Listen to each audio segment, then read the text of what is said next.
Is it all right to use this now? Yep. As a matter of fact, I don't even think that light makes any difference. Okay.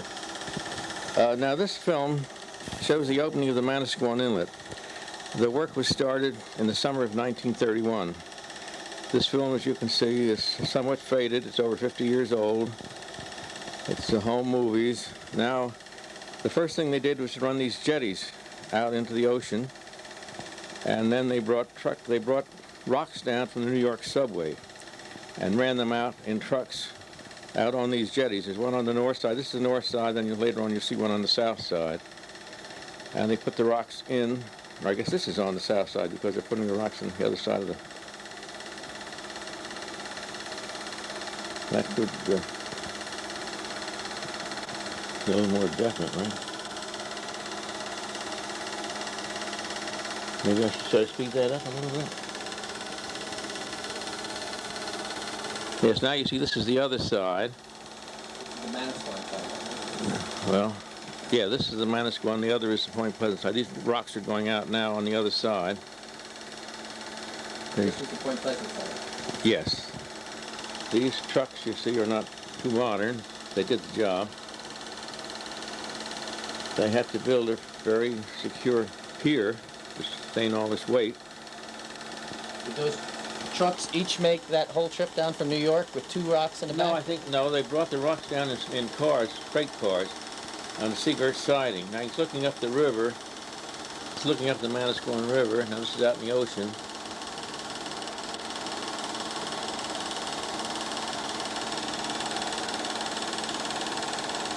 That's the turnaround where they turn the trucks around.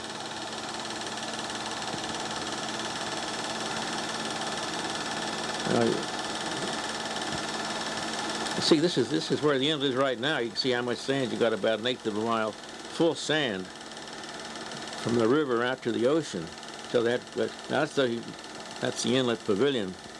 Now Jenkinson's inlet pavilion.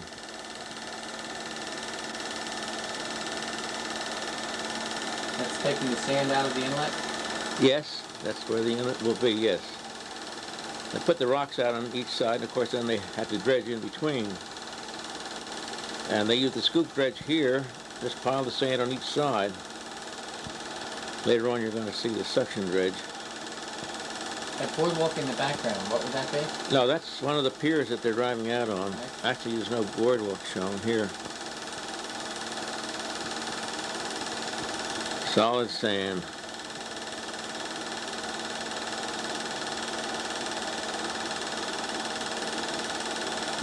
That's the reason it took a year to do it. They didn't have any real modern equipment in those days. 1931.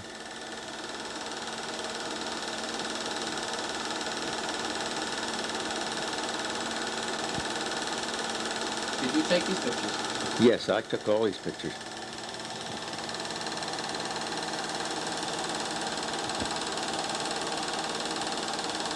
Did you remember to introduce yourself in case someone else sees these pictures? My name is Arthur Johnson. I was born here in Point Pleasant Beach in 1903, so I've seen a lot of changes, including this inlet before it was closed and after it was closed and while they're opening it. This inlet that they're working on in these pictures is south of where the inlet was for some of the time, isn't it? Well, It was open by itself? for the most part, the inlet was here during the last 100 years. Before that, it was further north, yes. There's a bit of a snowstorm going on here, you can see. See the snow? Yeah. Winter time. People are dressed for it, too. Right, it looks like it. Who would you guess was in the crowd that we might recognize? Well, there will be a scene a little later on of 4 people. Bill Stanford, who was editor of the Leader, Bill Jakes, mayor of Point Pleasant Beach, Lloyd Riddle, mayor of Manasquan, and Judge Gable, who was the president of the Manasquan River Protective Association, which had most to do with getting the federal funds and state funds and county funds to open this inlet. Now, they'll show just a few minutes. Nobody else I can recognize. Would you be more comfortable sitting? No, I don't. Thank you. It's kind of a slow affair. Maybe I could speed it up a little.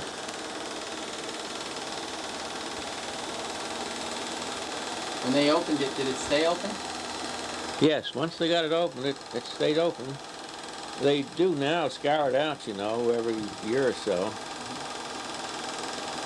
How did it change the river before they opened it? Was This is the scene I was telling you about. That's Bill Stanford, Mayor Jakes, Mayor Riddle, and Judge Gable.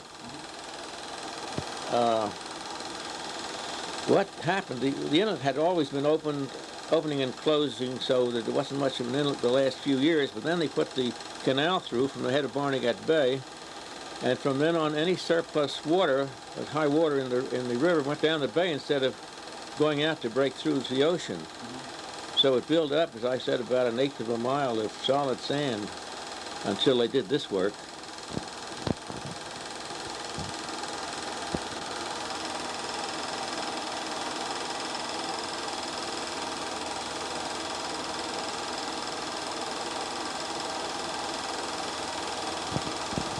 See, it looks like the Howland organization was working on the construction.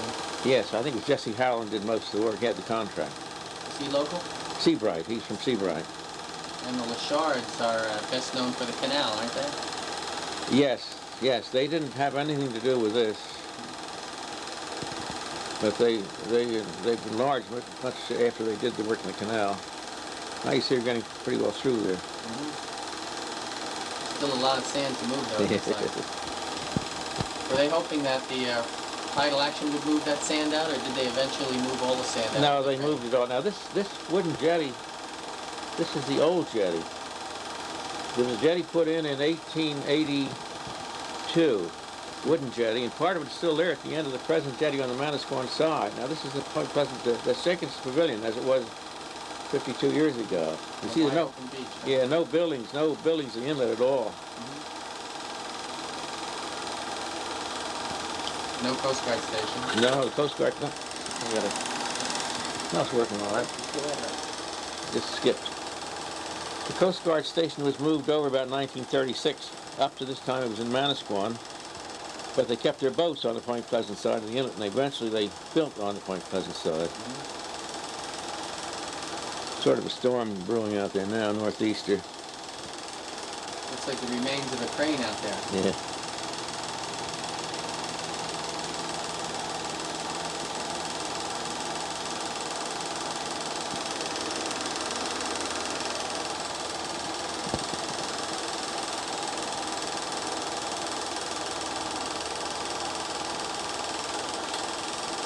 Now this is a suction dredge. This is a big dredge. This does the actual work once they got it open so that the dredge could get through.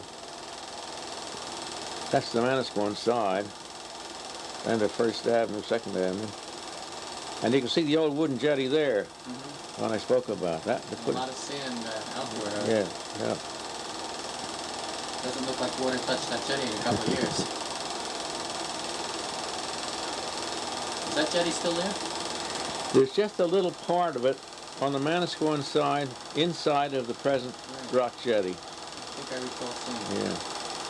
See, this dredge had to come all the way down through the river. It had to dredge its way almost down from the railroad bridge because there's islands and sandbars and everything in the way. Now that's the inlet pavilion. Looks a whole lot different than it does today, but it was a very nice spot in those days. Is that Jesse Howland's name there? Yeah. Yes, sir. And they built Gull Island out of the sand. Yes. As he pumped it up, right? Right. Which was otherwise just a marsh. Yeah, Gull Island was divided in two parts, and when they dredged out Lake Louise, they dredged through the island well, right where Gull Island is today.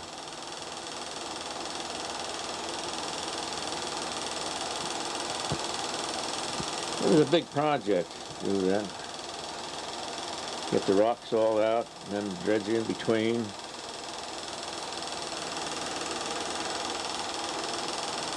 How long a span of time does this movie stretch over? Just about a year. We're getting back in spring now, after the snowstorm. They had the dedication in 1932. This is using the telephoto lens.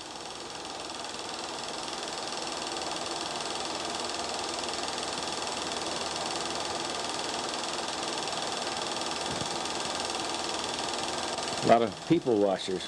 Right.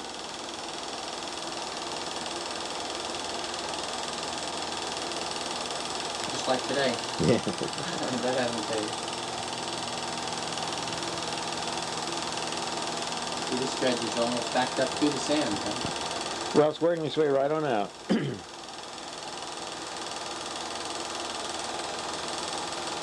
Now the inlet is open. I'm pretty sure that all the way through, they're just widening it now. And this area, the spoil was pumped on both sides of the river. Some on Gull Island and some on the Manasquan side. That's another telephoto shot. Huh? Right.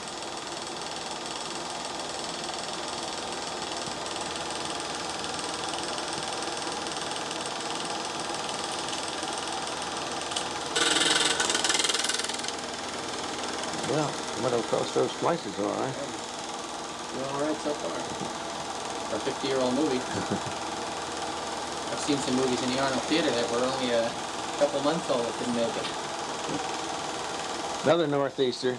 They had to work through some pretty bad storms. They just brought the dredge inside away.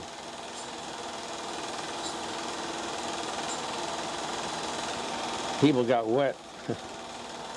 They do the same today. After they finished putting the rocks on the jetty, did they dismantle that boardwalk? Yes. Oh yeah. Did they pull the pilings out or leave the Yes. pilings? No, they pulled everything out.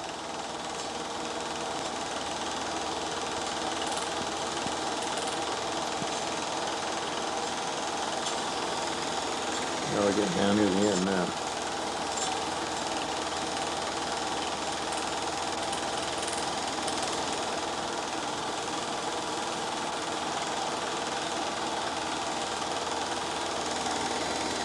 At the very end of this film, a very unusual airplane went over, and I took a picture of it. I think it has 8 motors. About the only one of its kind ever in the United States. That's another northeast storm. And that's the jetty here, right? That's right.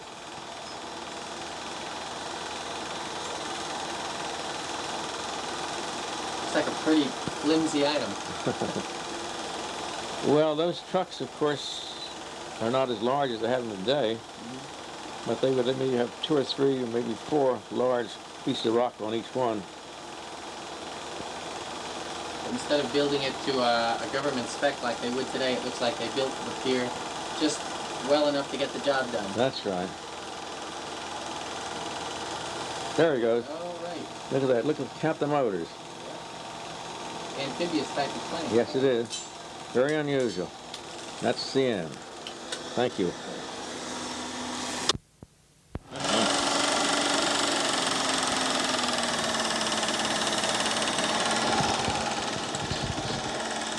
Now this is in 1932, summer of 1932, dedication to the inlet. The ceremony started at the Bay Head Yacht Club, which you see here now. Governor Larson was there, and we had about 20-25 boats, all of the vintage of about that time. You can see they're not modern by any means.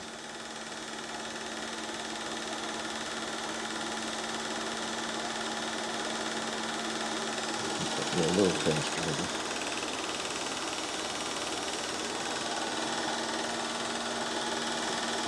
Still, the film is a little faded. You see the styles in those days were a little different. This is the Bay Head Yacht Club dock. Coast Guard personnel in the back? Yes, the Coast Guard was along. That's Warden Johnson Boat Works, the big shed you see now in the background. Barnegat Bay catboats? Oh, a lot of, yes. These are they raced in those boats there. I don't know what the kind of, uh-oh. Oops. Oh, we lost that a little bit there. That's what I was afraid of. Now, this is with a telephoto. These are the big shots from the Army engineers and Governor Larson, who was governor of New Jersey at the time. Let's see if we can get a picture of him. Yeah, there's Governor Larson on one of the boats. These are the boats then. This is one of the modern boats of that time, in the parade. Matthews. Yeah. I guess, I don't know who, Martin Johnson was building some of those days, and Hubert. Considering it was his dock, I guess they should ride on the other side. That is the Bay Head, as it was then. You see there's not quite as many houses. The bayfront. Well, yes, on the bayfront. The idea of going through the canal must have been a big relief, having eliminated the trip to Barnegat Inlet, huh? Oh, yes. Yeah, yes. Now, this is a canal.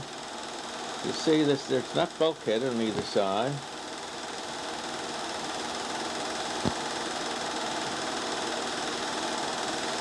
That's the London Town Bridge.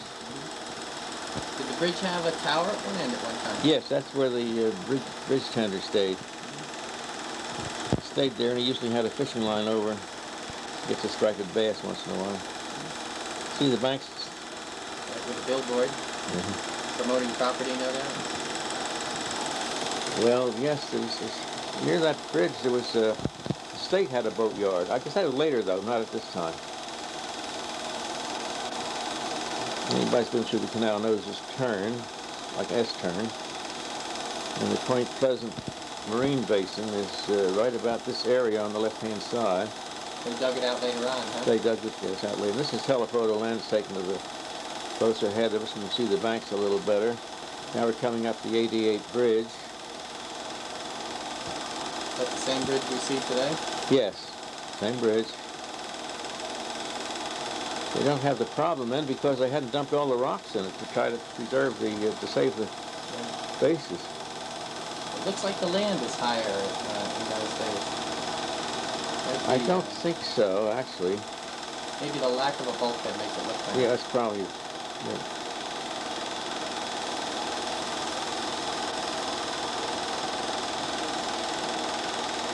Now that's the Brielle shore. You see on the other side, no houses over there then.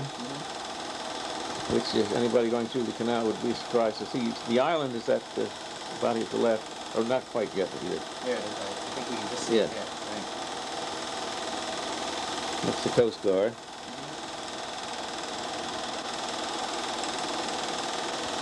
Now we're heading down the Manasquan River. That's the old bridge there, huh? The old bridge, the bridge that fell in, yeah.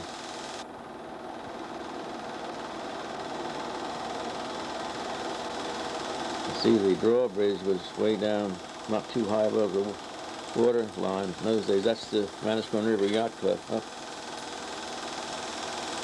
That was the old bridge right there. That's the highway bridge. Yeah, the railroad bridge in the background. The railroad bridge looks the same. Yeah, that's the same too. No change.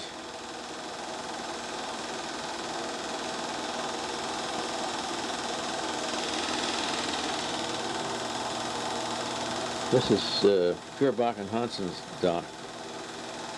And that's between the railroad bridge and... That's well, there's a yard there now. Harold Huffman's yard was on the east side of that bridge. I guess I didn't show that. That's Manasquan Beach you see in the background now.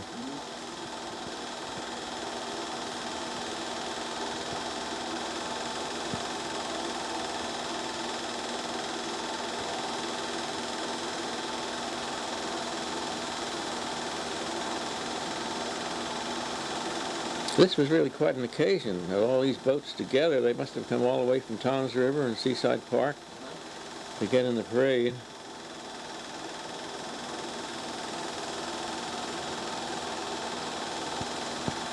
People lined the jetties just like they do now for the Benihana. I guess everybody who built a boat down at the Jersey Shore at that time had a boat represented there. Right. Forsbergs and...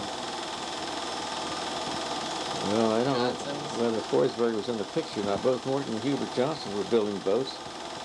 And the Johnson brothers, I'm sure, were there.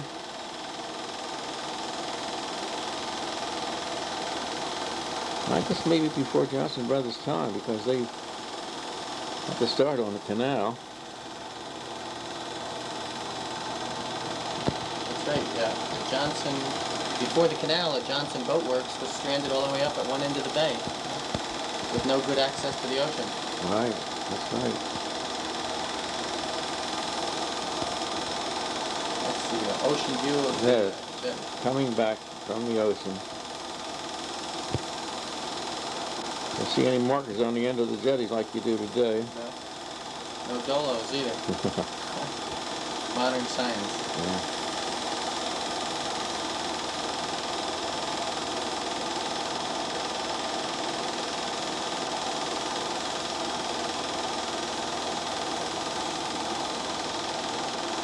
There were 2 or 3 local people who had boats before the inlet was opened who would go all the way from here to Barnegat Inlet and then go out in the ocean fishing. The Dick Van Camp used to go out with the Dick Donnelly.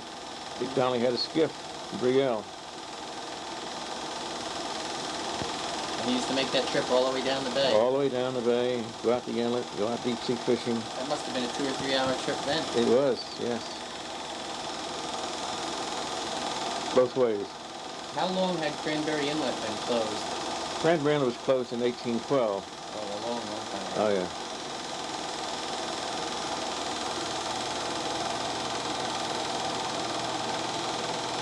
The Coast Guard facility located somewhere in this picture?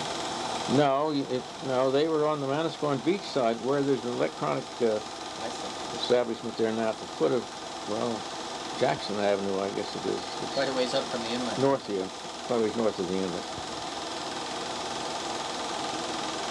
This is the highway bridge. You can see how it wasn't elevated and he'd let the sailboats go under in those days.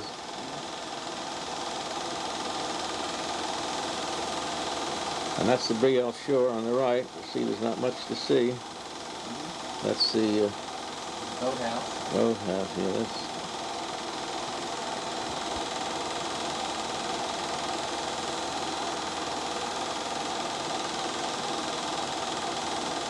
See all the boats. Right. That is very interesting in those days. See, that's the Point Pleasant side now. That's Clark's Landing you see right there now. Yes.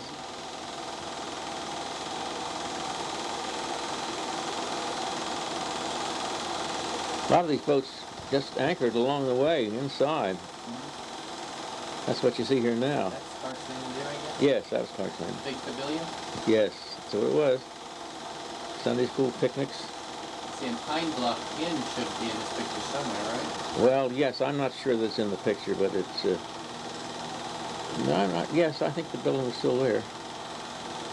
That would be at the end of Pine Bluff Drive today, right? Yes, just before we go in the canal. See no houses on the Brielle shore, and here's the island.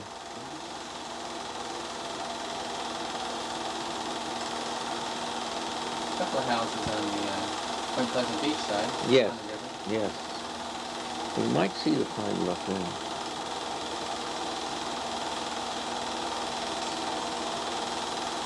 Yeah, that's the Pine Bluff Inn. We just passed it. This is the entrance to the canal.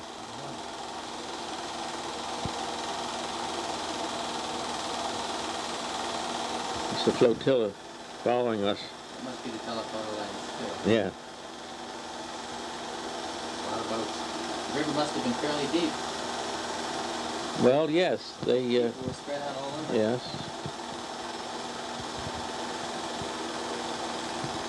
I think they had dredged the channel before the canal was, I'm not sure about that, though.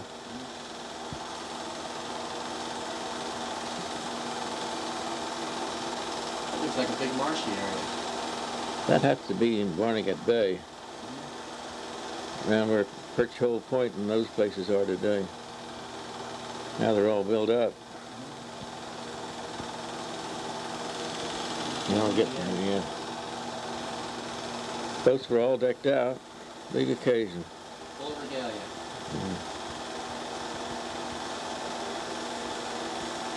Another cannon, that's salute.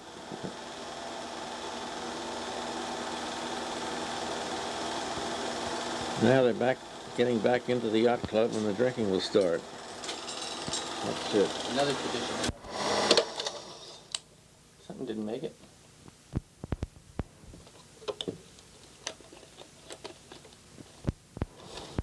Okay, now.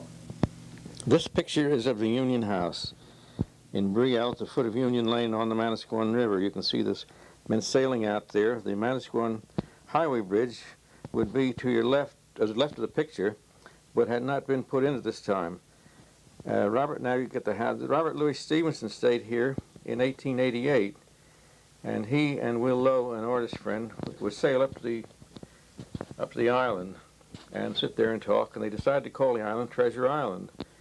And later on, they both carved their initials in a wooden bulkhead, which was on the northwest corner of the island, and naturally the bulkhead disappeared and people found out that Robert Louis Stevenson's initials were on it.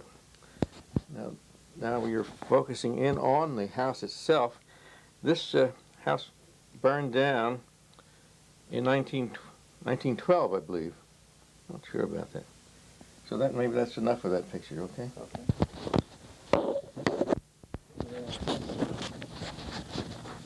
Are we off on the... Nope, we're ready. This is the Arnold house. John Arnold was the proprietor. This house stood on the northwest corner of Arnold and Richmond Avenues. The street you see going down in the foreground is Arnold Avenue, which John Arnold built to take his boarding house people down to the ocean. Richmond Avenue at that time had not been cut through. And that's the house. That's the house right there. I guess you can get a lot of that stuff out.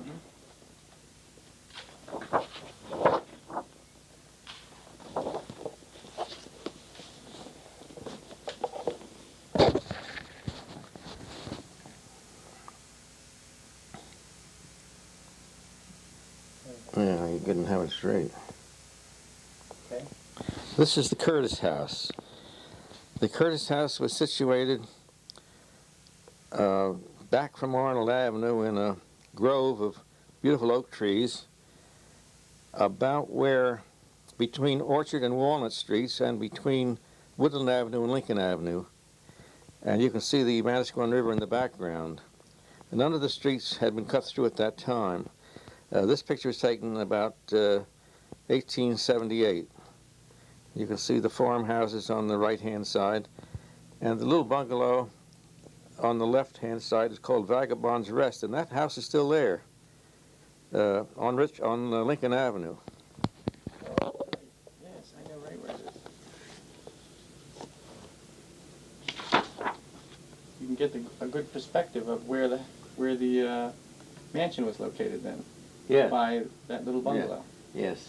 I think it was probably moved to get over on Lincoln Avenue when they cut the streets through. I see. This is not... I can't keep it from sliding. I need a stopper. Now this is another boarding house in Point Pleasant. This is Charles Maxon's house, which was located about where the Acme Market is today, except it was back, probably halfway between Richmond Avenue and Bay Avenue. At that time, Richmond Avenue was not cut through there, so this has to be Bay Avenue you see in the picture. This also was taken about 1878.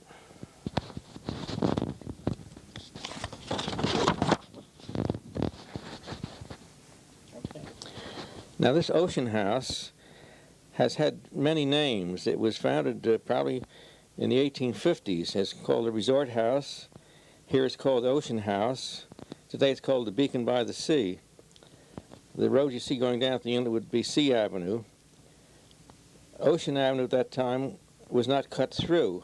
The only way to get to the Beacon from Point Pleasant Beach would go down Bay Avenue to Sea Avenue. And down at the foot of this street, many of the local fishermen kept their skiffs on the beach.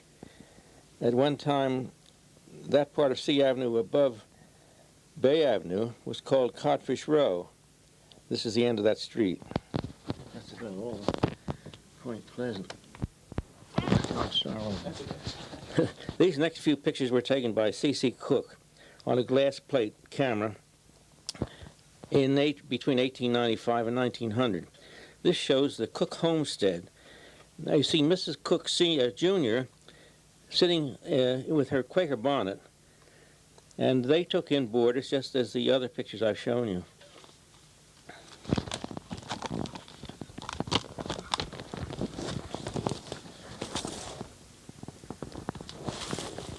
Crystal clear pictures. This picture is another picture of the Cook homestead, south side. Thomas Cook and his daughter Carrie Cook Sanborn, the left are in these pictures.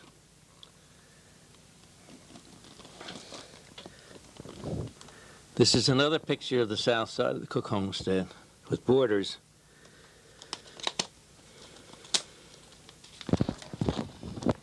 Well, I don't know. We have to take them off. You can keep it up like that if you want, because I can just lift the camera. We won't take that. We'll take this one. This is another picture of the Cook homestead. Sitting on the porch, the man with the beard is Ebenezer Cook. Ebenezer Cook was the son of Tommy Cook Jr. He was the father of Carrie Sanborn and C.C. Cook, who took these pictures.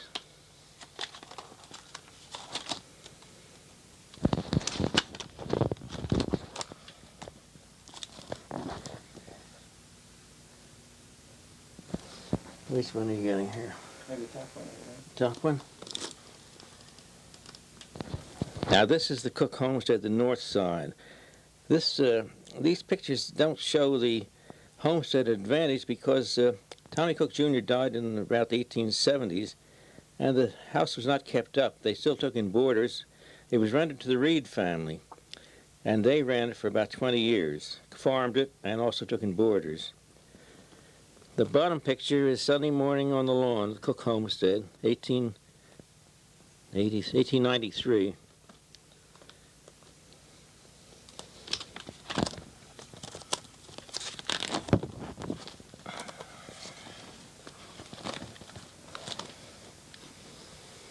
Top left there. Well, I don't know. This is the south side we've taken. The south side. Let's just take these two. Okay. This is another picture taken on the south side of the Cook homestead. Oh, I wish I could read that. This bottom picture is the southeast corner of Cook homestead. At the left corner is the ice house. On the right is the cottage occupied by Mrs. Reed Sr. and her daughters, Ida Reed Chamberlain and Emma Reed.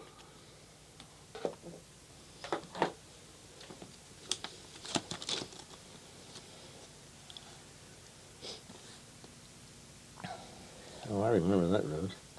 Yeah. This top picture shows the drift road going by the Cook homestead down to the inlet. And this is a road leading to the Cook homestead. Where are we now, here? Mm-hmm. This is a road to the river and beach from the Cook homestead. The old snag tree, you can see, you see more pictures of that. That was right alongside of this drift road. I remember as a kid going by there. Mm-hmm. And this is the lane to the beach from the Cook homestead looking east. That would probably be about where Homestead Avenue is today. Mm-hmm. I didn't give the location of the... Maybe you can get this in ahead of time. Mm-hmm. The Cook homestead was located approximately where the Antrim Elementary School is today. And the Cook farm encompassed the entire area south of the Manasquan River, west of the Atlantic Ocean, east of the railroad track, and north of a position about where the parkway is today. The road leads to the river and the beach. If you see in the distance the old snag tree, I remember that. And these are the cedars. You've probably heard about the cedars. The picnic ground would be about where Baker's shanty is today, at the end of Boston and right on the Manasquan River. This is another view of the road. See, it's a sand drift road going right down to the beach. Mm-hmm. And this is another road to the river. The old snag trees right in there. Now these show the farm wagons and the farm buildings. These are the farm buildings in the back of the Cook homestead. These are some more farm buildings. Here you see they've been getting in a load of hay.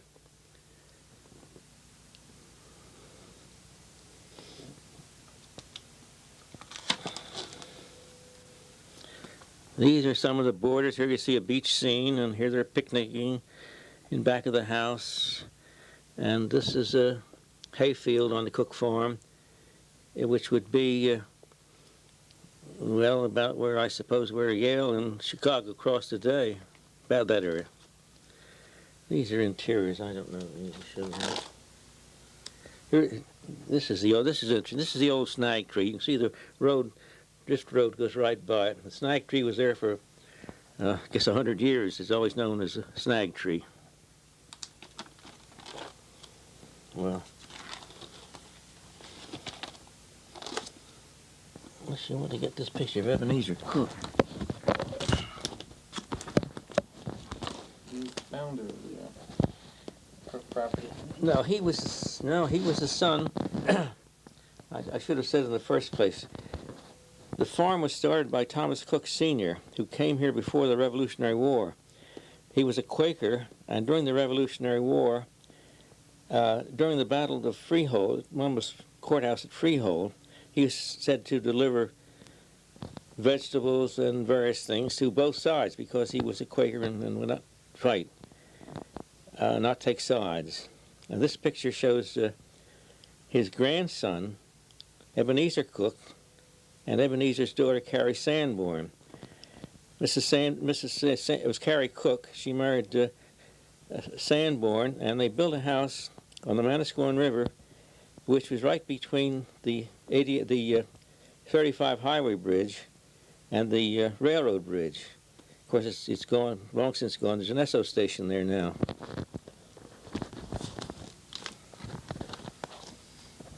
Well, Mrs. Sanborn was an artist. You want to show her? Sure.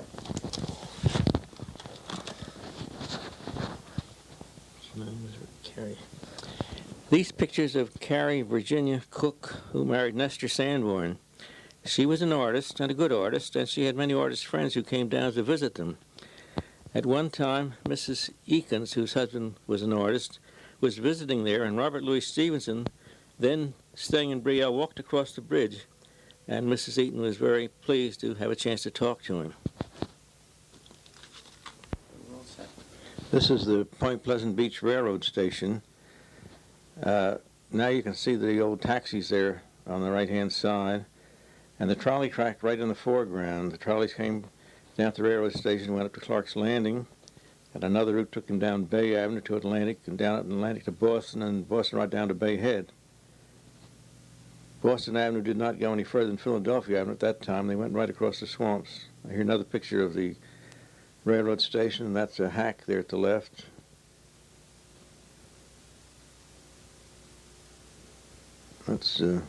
These are all the Point Pleasant Railroad Station.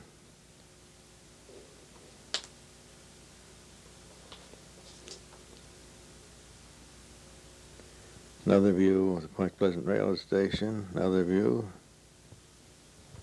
and still another. That is looking up 88 toward the canal, probably about 1900. This is looking from the railroad track, looking west on Arnold Avenue. You see the Ocean County National Bank at the right, and the old Knox building is on the left. That building was torn down about 1948-49. There's a deli there now. What's the hardware store there? The hardware store is up one block. You can't see much in the picture.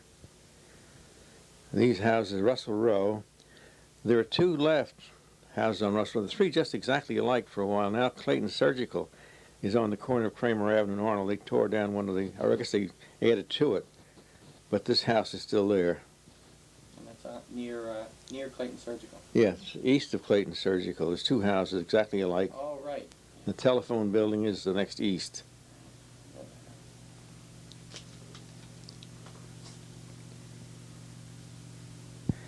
Well, this is looking north on River Avenue from the corner of Arnold Avenue. This is before they chopped all the trees down. There's some beautiful homes along there. Parking lot is a little further. This is the same view, a different year. And this is another view. This is taken from about Grove Street, looking north on River Avenue. And this is Arnold Avenue, the Arnold Hall on the left, Gottlieb building immediately on the left. And the Arnold Hall was 3 stories high at that time. They took off the top story here about 20 years ago. Save insurance and taxes. Good idea. This is the Grove Theater. Ralph Borden owned the theater, and he had 2 stores on either side of the entrance. His wife had a yarn shop on the left, and he had the cigar store on the right, United Cigars.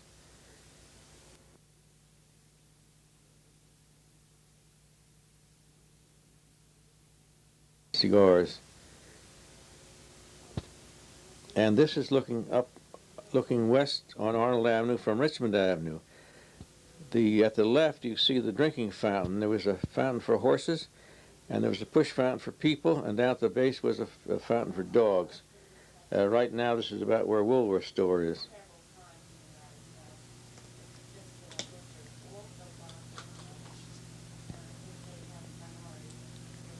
Well, that's the familiar site. That's Point Pleasant Hardware Company, before they put the addition on in 1960. And this is from the same corner, looking north on Richmond Avenue. That's Busy's on the right, and the Maple Grove Hotel is on the left.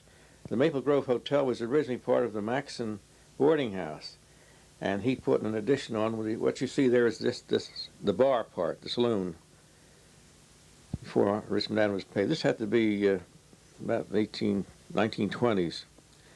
This is looking on Arnold Avenue with the trolley cars coming. You see John Arnold Hall in the background beyond the trolley on the left. Abramowitz building would be on the right, but it hasn't been built yet. That's where, well, I don't know who's right now. Yeah. I don't know where that is. River Avenue. Yeah, that's looking, yes, that's another, didn't we show that? The corner of Grove Street looking north on River Avenue? Type of postcard, I guess. Here's Grove Street. Grove Street. This is looking west on Grove Street. And here we are on Atlantic, isn't it? Baltimore, is it? No, I don't think so. I think that's Atlantic Avenue. Foreman Avenue. Foreman Avenue, yes. That big building on the left is now called the Triton. It's a boarding house, and that is Baltimore. The crossroad is Baltimore Avenue. I guess they made a postcard for every street in town just about. Well, this is the old post office building. And that's another view of Foreman Avenue, looking west. And this is another picture of the Grove Theater, with Mrs. Borden's yarn shop on the left and Ralph Borden's cigar store on the right. See, there's no buildings on either side of it at that time. The two, right now, Jordan's and Stone's occupy the same area, right where the theater is. Two new buildings, right? Yeah, the theater was torn down? Yeah, the building is 50 feet wide, and now you have 2 25-foot stores there. And Borden's would be on the right, and the Holly's Fabric would be on the left. This is another view looking west on Arnold Avenue. You can see the John Arnold Hall on the right, 3 stories high, before they took the top off. And this is a view looking east, and that's the John Arnold Hall on the left. And this is looking west on Arnold Avenue. Point Pleasant Hardware Company's on the left, and the meat market, which was right next to the hardware store. So whose meat market was that? That wasn't Buckaloo's, was it? No, Buckaloo's is up where Winograd is. This was called the Atlantic Cash Meat Market, I believe.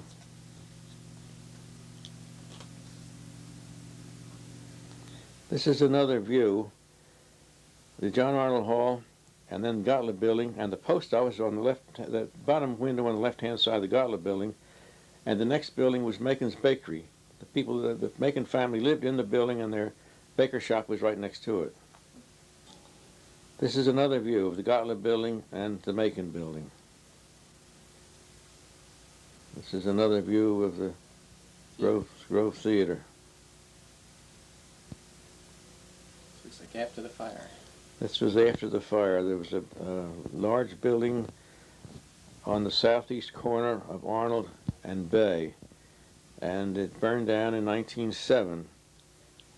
And you can't see it here, but in the bottom of the John Arnold building, the fire company had their quarters where you see the white doors on the bottom left.